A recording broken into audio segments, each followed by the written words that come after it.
Allyn Milojevich, right? That is right, yeah.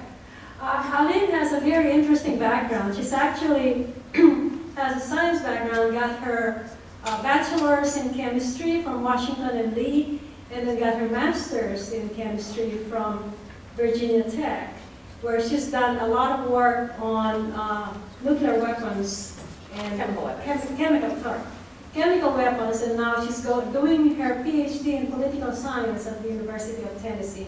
Just the kind of person who would like to go into politics. I don't know about that. I like to think I have too many standards for that, but you didn't even judge when all said and done. So my name is Allyn Milojevich.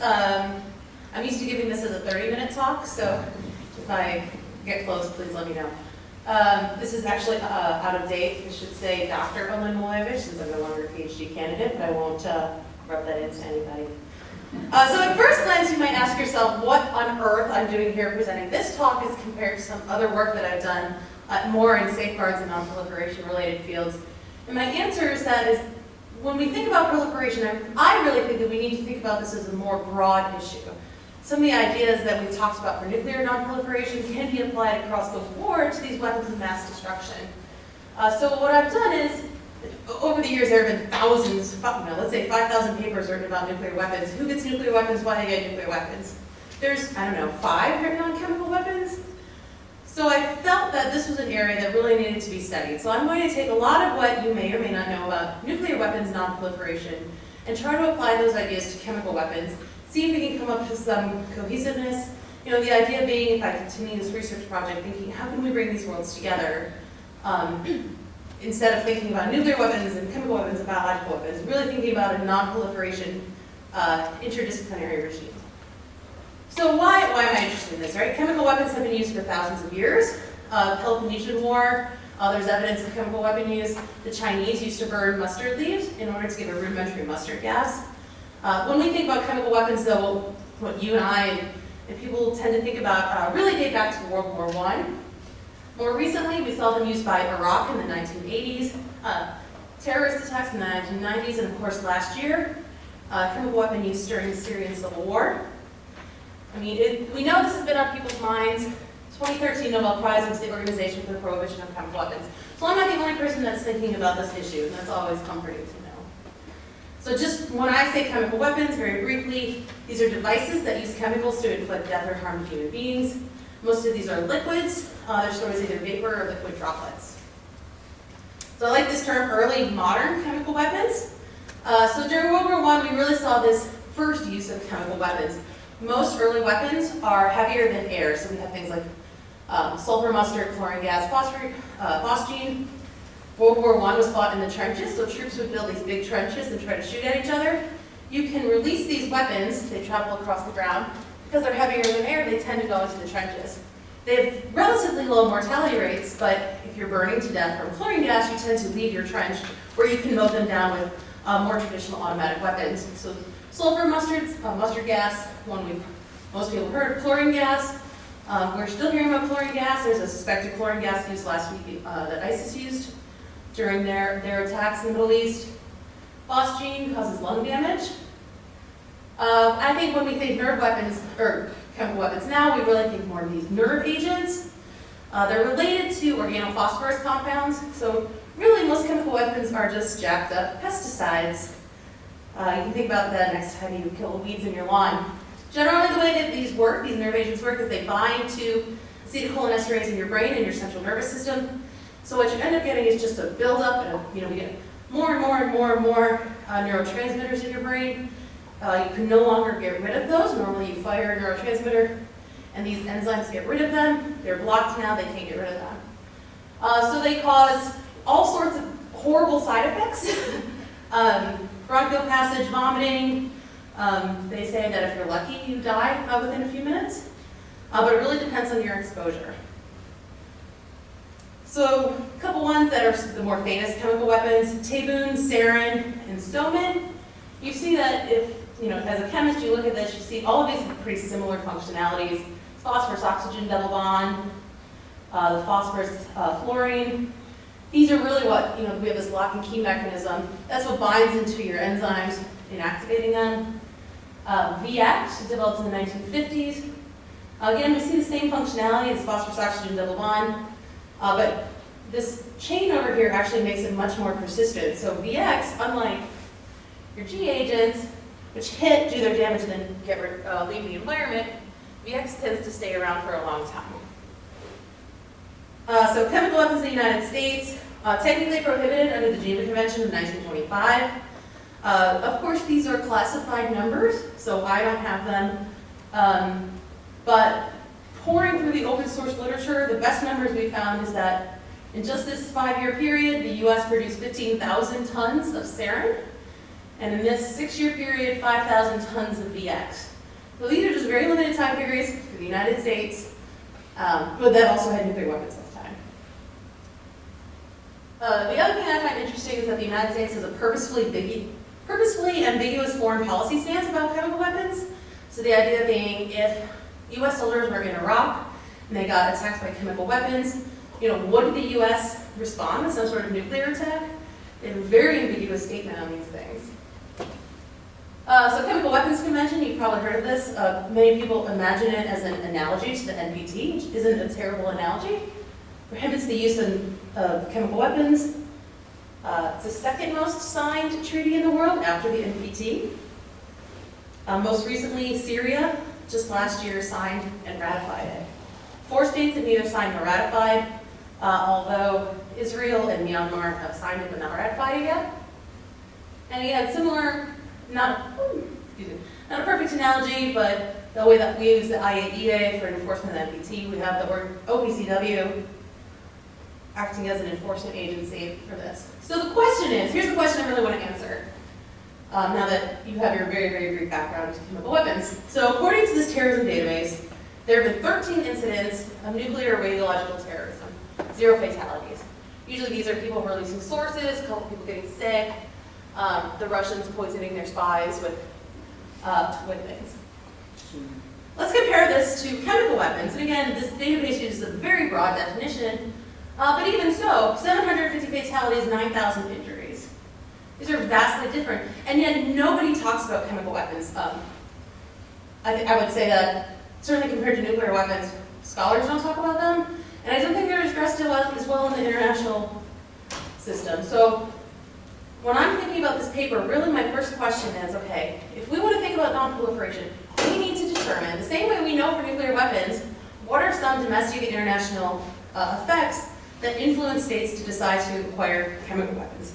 We know this answer for nuclear weapons, so what I'm going to do is very, very briefly go through some of those conclusions, and then I incorporate those into my model to try and adapt this for chemical weapons. So I think they're similar. I think there are some differences. So for example, chemical weapons are easier to use. They're still not easy. They're still not easy to obtain, but they're easier to use and they're easier to make. I also think that, so Saddam Hussein, let's pretend in a world that he had nuclear weapons, if I'm trying to control a population, say the Kurds in my country, you don't want to use a nuclear weapon because a nuclear weapon is going to completely obliterate that area. You can use chemical weapons, kill a whole bunch of people, drive the rest out, and your infrastructure remains in place. So I do think there are differences, but I also think there are very, very many similarities as well. So we know lots of things about why states get nuclear weapons. Some of them focus on the diplomatic aspect. States want to become more influential. There's a security aspect. So if you have more conflict, you're more likely to get these nuclear weapons. If you live in we have this idea of neighborhood, these zones of peace. Well, part of my model looks at where a country is situated in their decision to proliferate or not. We know a few things. Some scholars claim that countries with more conflict are more likely to get nuclear weapons. This results are a little bit more mixed. So people, largely, nuclear weapons state have more minor disputes, but fewer wars, because opponents are less likely to escalate crises. So let's say the US and Canada got into a war, we might have a skirmish at the border, but Canada is less likely to escalate the war because we have nuclear weapons, and that adds into their calculation. We also get this idea of rivalry, and the India-Pakistan example is a good one. Countries are more likely to proliferate where they're weaker conventionally to their their counterpart. So Pakistan versus India. Pakistan has fewer people, fewer weapons, and is largely would lose if based on just a traditional war. So we go get nuclear weapons, we call it a stalemate. So we get this idea of security environments are important, rivalries, if rivalries matter for nuclear weapons, what about other weapons of mass destruction, chemical weapons in particular? Major powers, countries that trade more are likely to have more economic resources to proliferate with. And again, for nuclear weapons proliferation, a lot of these external considerations dominate. And I think a lot of it has to do with not wanting to destroy your country's infrastructure. So your calculation is a little bit different. But again, I think all of these things matter when states try to make that calculus of whether or not to develop chemical weapons. So again, a lot of what I did in this paper was combine different models and add a few other things that no one's really talked about before. I don't come up with any real data sources on my own. We try to include intrastate, so internal political and ethnic strife. When we think about these, why do countries get chemical weapons? What are possibilities for this? All right, so you've got your external security. This is just a list of hypotheses. I'll talk about those in the results. Different things that I think matter when we think about a calculus for developing these. So it's not only external security, there's willingness, but opportunity. Are you even capable of developing chemical weapons? So my dependent variable for this is just a 0 or 1. Does a country have chemical weapons or not? This is an open source paper. So the list we put together was from a variety of different sources. We tried to cross-check it as much as possible. But of course it's not perfect. So this is a list of countries that we ended up coming up with. Again, these are best estimates we could pull from open source literature. If a country hasn't formally declared an end to their chemical weapons, we listed it as ongoing. We tried this a couple different ways, and it doesn't, whether we ended in 1995 or it's ongoing, it doesn't tend to make a huge difference, because I really think it's the yes or no that matters. All right, so we look at a bunch of different things. This S-score is basically how similar a country is to the United States. The system leader is the US. SYNC, this is just a measure of economic and industrial capabilities, so how much steel you produce, how many factories you have, things like that. All this other stuff. All right, so this is the results. And if you ever do public policy work, you'll get used to reading tables like this, but I will highlight a couple of important results. Okay, so these are the ones that are statistically significant. So I'll just talk briefly about what the numbers on these sort of mean. So here, in the first time, we don't include geographic results, and in the second, we do. So we do find that if you're a major power, you have a negative number here, so that means you're actually a little bit less likely to develop chemical weapons for extended periods of time. So the major powers are the 5 nuclear weapon states plus Germany and Japan. And I think that's because most of the major powers also have nuclear weapons programs, so they were much less likely to put time and effort into their chemical weapons programs. Rivalry, this was an interesting finding. If you have a rivalry, you're actually a little bit less likely to have chemical weapons program. So somewhat different than what I expected. But again, I think I'm going to get into the calculus. Okay, so it's fine for India and Pakistan to have nuclear weapons because no one's actually going to use them. But if India and Pakistan both had chemical weapons programs, now you're talking in a situation where one or the other might actually use that. So that's why I think we have the negative result here. SYNC, again, this is a measure of just industrial capabilities in the country. This is positive. The more industrial capabilities you have, the more likely you are to become a weapons program. The more open your country is. Conflict matters, this war. So if you've been in a war recently, you're a little bit more likely to have a chemical weapons program. And then this is, I like this major power alliance. Also makes you less likely to have a chemical weapons program, and I think it's because much the same way that Cuba never felt the need to proliferate during the Cold War, countries that are aligned with a major power may not feel the need to proliferate on chemical weapons. In our second part of the analysis, we also included geographic constraints, and this shouldn't be a surprise, but if you are a country located in the Middle East, you're far more likely to have a chemical weapons program than if you're situated elsewhere. And I'll be honest, some of these results I think are a little bit of a no-duh sort of situation. This makes sense just by what we think about and what we read. But I think it's really important that we've sat down, quantified this, and we're really putting it out there to use as a jumping off point for further research in this area. Here's another big chart with a lot of little numbers that you probably can't read. It's pretty much the same results as last time that I've highlighted here. The Middle East is still statistically significant, but what I've done here is, in addition to all these external factors, I've also included a whole bunch of internal factors as well. So if you have a higher amount of religious fractionalization in your country, you're more likely to have a chemical weapons program. I haven't quite finished explaining this yet, but our ethnic fraction, so if you're more ethnically fractious, you're less likely to have a weapons program, but more likely if you're religiously fractionalized. I'm still trying to explain that paradigm in this paper. Political instability, if you've had political instability in the last 5 years, you're a little bit less likely to have a chemical weapons program, which at first didn't make any sense to me, but the more I think about it, if you're politically unstable, you're probably not stable enough to really put a whole bunch of government effort into building weapons of mass destruction. So I think that actually does work a little bit into my theory. Civil armed conflict, if you've had a civil war in the past 5 years, you're a little bit more likely to have a chemical weapons program, right? If you're trying to maintain power as the government power, you changes your calculus. So here, for nuclear weapons, interstate influences really dominate the calculus. But for chemical weapons, we also see, these civil war, these ethnic, these internal considerations also come into play.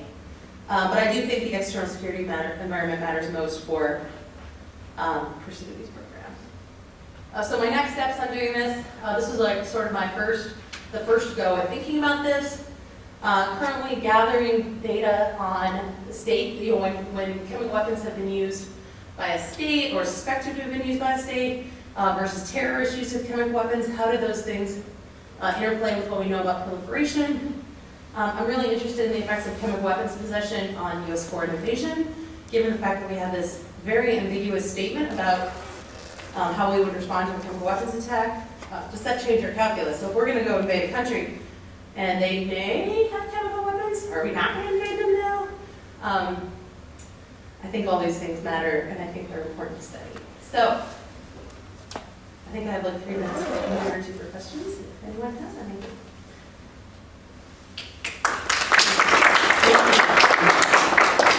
So what's the consequence for a country for using chemical weapons? Surely that, you said that you brought to the point that some people signed, some people ratified, some people didn't sign. Well, clearly there's not a huge, because if you think about what's going on in Syria right now, there's not a massive...